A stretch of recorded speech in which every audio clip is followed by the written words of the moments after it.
Okay, good morning, students. Today we are going to discuss the price elasticity of demand with different numerical. That is, now we will have to calculate the missing value.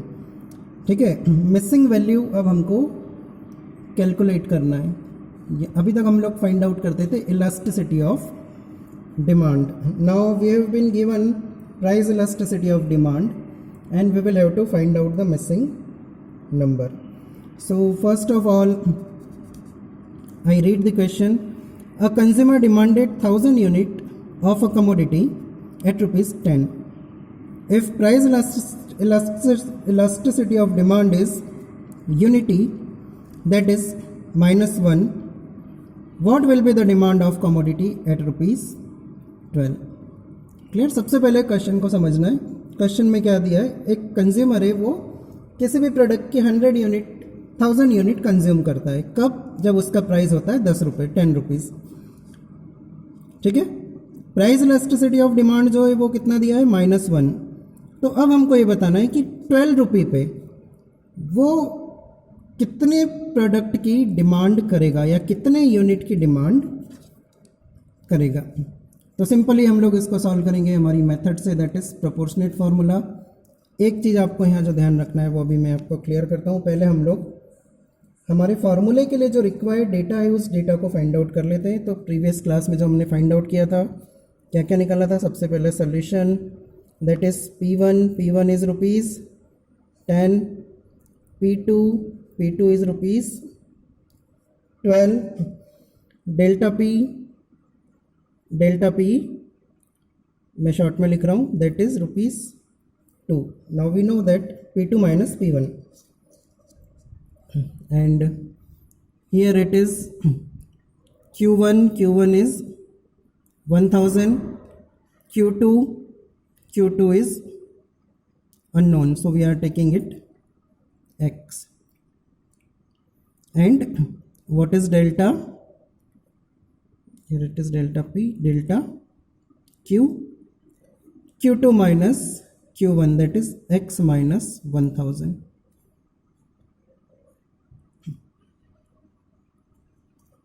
ठीक है बेटा.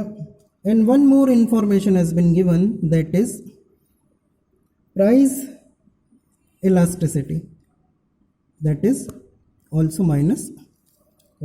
So this is the information we have been given. Now what we will do, we will apply our formula of price elasticity of demand, that is EP is equal to delta Q upon delta P into P1 by Q1. Now here what has been given?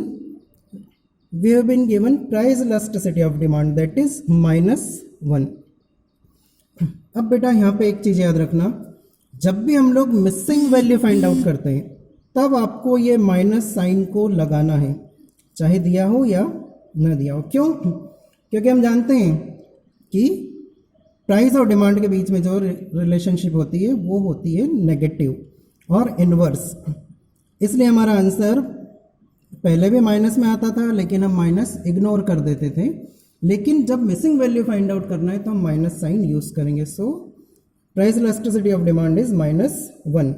What is delta Q? Delta Q is given, that is X minus 1000 upon delta P. Delta P is rupees 2 into P1 is 10 and Q1 is 1000. Clear? Now we will solve it. -1 is equal to X minus 1000. Here we can cancel the 0 upon 200.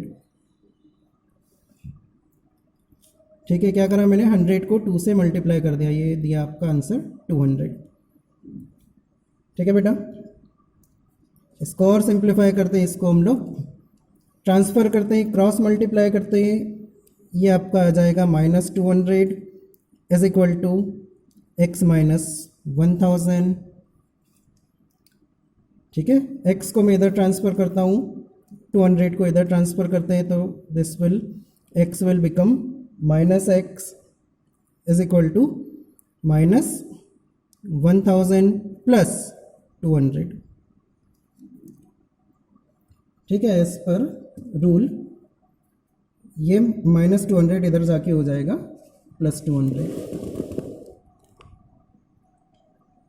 ठीक है, so minus x is equal to minus 800, minus से minus cancel, so our answer will be 800 units. ठीक है, जब product का price 12 रुपये हो जाता है तो हम लोग कितनी यूनिट कंज्यूम करेंगे? 800 यूनिट। पहले कितनी कर रहे थे? 1000। कब? जब 10 था। तो देखो यहाँ पे भी हमारा लॉ ऑफ डिमांड का रूल एप्लीकेबल हो गया, प्रोडक्ट का प्राइस इंक्रीज हुआ और हमारी डिमांड कम हो गई। ठीक है, क्वेश्चन बहुत इंपॉर्टेंट है, ध्यान से समझना, और यदि कोई डाउट हो तो फिर आप मुझसे पूछ सकते हैं। Okay, thank you so much.